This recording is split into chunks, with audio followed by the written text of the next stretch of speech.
Radhe Radhe friends. ओम गम गणपते नमः। ओम नमो भगवते वासुदेवा। श्री गुरु गीता। श्री गुरु गीता अकाल मृत्यु को रोकती है, सब संकटों का नाश करती है, यक्ष राक्षस भूत चोर और शेर आदि का घात करती है।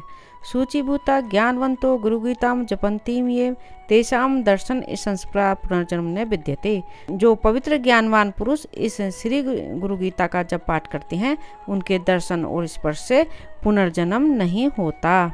श्री गुरु गीता प्रथम अध्याय का महत्व। तब महादेव ने उत्तर दिया कि हे प्रिय, सुनो, मैं गीता ज्ञान को अपने हृदय में धारण करने से पवित्र माना जाता हूँ। इस ज्ञान से मुझे बाहर के कर्म नहीं व्यापते। तब पार्वती जी ने कहा कि हे भगवान, जिस गीता ज्ञान की आप ऐसी स्तुति करते हैं उसके श्रवण करने से कोई कृतार्थ भी हुआ है क्या? भगवान शंकर और देवी पार्वती के संवाद में प्रकट हुई है श्री गुरु गीता समग्र स्कंद पुराण का निष्कर्ष है। इसके हर एक श्लोक में सूर्य जी का सचोट अनुभव व्यक्त होता है। जैसे इस श्री गुरु गीता का पाठ शत्रु का मुख बंद करने वाला है, गुणों की वृद्धि करने वाला है, दुष्कृत्यों का नाश करने वाला और सत्कर्म में सिद्धि देने वाला है। हे प्रिय, श्री गुरु गीता का एक एक अक्षर मंत्राज है। अन्य जो विविध मंत्र हैं वे इसका 16वां भाग भी नहीं है। श्री गुरु गीता अकाल मृत्यु को रोकती है, सब संकटों का नाश करती है, यक्ष राक्षस भूत चोर और शेर आदि का घात करती है। जो पवित्र ज्ञानवान पुरुष इस श्री गुरु गीता का जब पाठ करते हैं उनके दर्शन और स्पर्श से पुनर्जन्म नहीं होता। इस श्री गुरु गीता के श्लोक भवरोग निवारण के लिए अमोघ औषधि हैं, साधकों के लिए परम अमृत हैं। स्वर्ग का अमृत पीने से पुण्य क्षीण होते हैं, जबकि इस गीता का अमृत पीने से पाप नष्ट होकर परम शांति मिलती है, स्वरूप का वाहन होता है। तुलसीदास जी ने ठीक ही कहा है, गुरु बिन भवनिधि तरही न कोई, जो विरिंची शंकर सम होई। आत्मदेव को जानने के लिए यह श्री गुरु गीता आपके कर कमलों में रखते हुए विनियोग न्यास आदि। ओम अस्य श्री गुरु गीता स्त्रोत माला मंत्रस्य भगवान सदाशिव ऋषि विराट छंदे श्री गुरु परमात्मा देवता हम बीजम सहशक्ति सोहम किलिकम श्री गुरु कृपा प्रसाद सिद्धर्थे जपे विनियोगा। अथ प्रमो अध्याय। पहला अध्याय। जो ब्रह्म अचिंत्य अव्यक्त तीनों गुणों से रहित फिर भी देखने वालों के अज्ञान की उपाधि से त्रिगुणात्मक और समस्त जगत अधिष्ठान रूप है, ऐसे ब्रह्म को नमस्कार हो। ऋषियों ने कहा, हे महाज्ञानी, हे वेद वेदांगों के निष्णात प्यारे सूत जी, सब पापों का नाश करने वाले गुरु का स्वरूप हमें सुनाओ, जिसको सुनने मात्र से मनुष्य दुख से विमुक्त हो जाता है, जिस उपाय से मुनियों ने सर्वज्ञता प्राप्त की है, जिसको प्राप्त करके मनुष्य फिर से संसार बंधन में बंधता नहीं है, ऐसे परम तत्व का कथन आप करें। जो तत्व परम रहस्यमय एवं श्रेष्ठ सारभूत है और विशेषकर जो गुरु गीता है वह आपकी कृपा से हम सुनना चाहते हैं। प्यारे सूत जी, वे सब हमें सुनाइए। इस प्रकार बार बार प्रार्थना किए जाने पर सूत जी बहुत प्रसन्न होकर मुनियों के समूह से मधुर वचन बोले।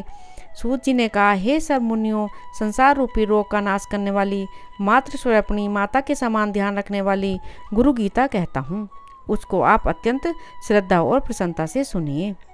प्राचीन काल में सिद्धों और गंधर्वों के आवास रूप कैलाश पर्वत के शिखर पर कल्प वृक्ष के फूलों से बने हुए अत्यंत सुंदर मंदिर में मुनियों के बीच व्याघ्र चंप पर बैठे हुए सुख आदि मुनियों द्वारा वंदन किए जाने वाले ओ परम तत्व का बोध देते हुए भगवान शंकर को बार बार नमस्कार करते देखकर अतिशय नम्र मुख वाली पार्वती ने आश्चर्यचकित होकर पूछा।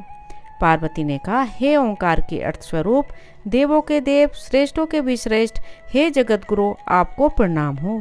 देव दानव और मानव सब आपको सदा भक्ति पूर्वक प्रणाम करते हैं। आप ब्रह्मा विष्णु इंद्र आदि के नमस्कार के योग्य हैं। ऐसे नमस्कार के आश्रय स्वरूप होने पर भी आप किसको नमस्कार करते हैं? हे भगवान, हे सब धर्मों के ज्ञाता, हे शंभो, जो व्रत सब व्रतों में श्रेष्ठ है, ऐसा उत्तम गुरु महात्म्य कृपा करके मुझे कहें। इस प्रकार पार्वती द्वारा बार बार प्रार्थना किए जाने पर महादेव ने अंतर से खूब प्रसन्न होते हुए पार्वती से इस प्रकार कहा।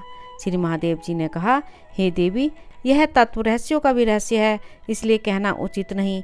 पहले किसी से भी नहीं कहा, फिर भी तुम्हारी भक्ति देखकर वह रहस्य कहता हूँ।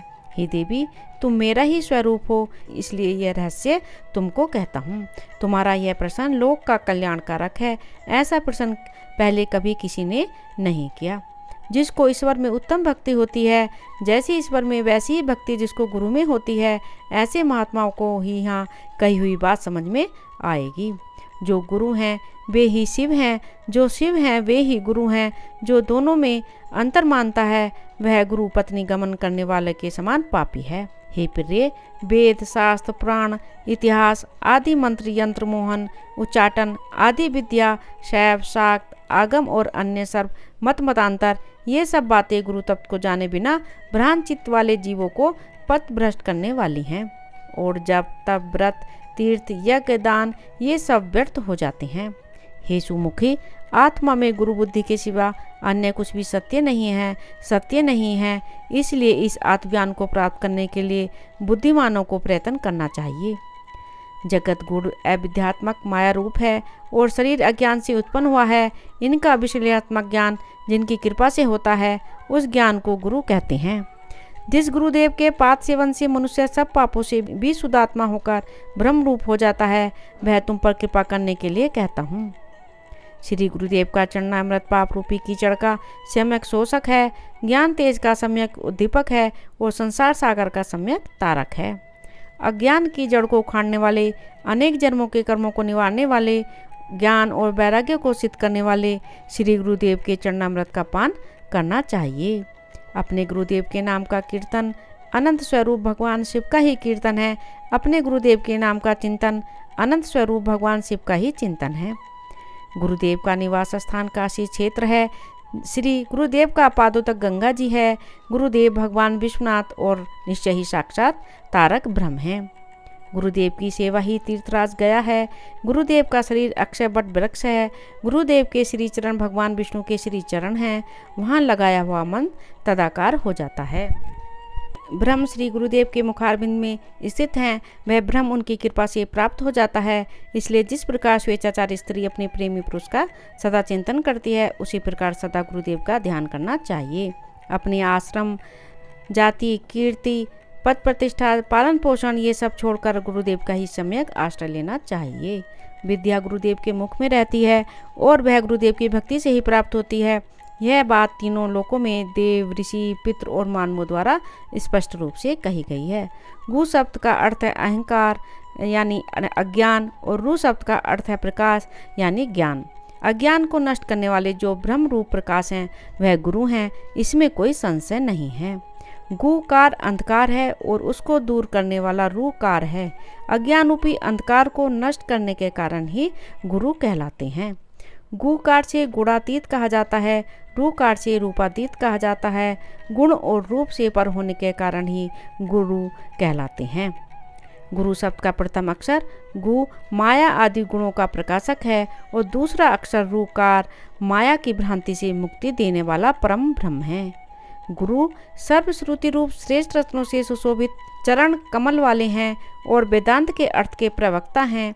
इसलिए श्री गुरुदेव की पूजा करनी चाहिए।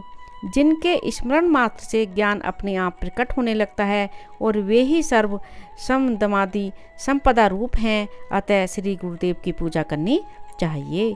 संसार रूपी वृक्ष पर चढ़े हुए लोग नरक रूपी सागर में गिरते हैं। उन सब का उद्धार करने वाले श्री गुरुदेव को नमस्कार हो। जब विकट परिस्थिति उपस्थित होती है तब वे ही एकमात्र परम बांधव है और सब धर्मों के आत्मस्वरूप हैं। ऐसे श्री गुरुदेव को नमस्कार हो।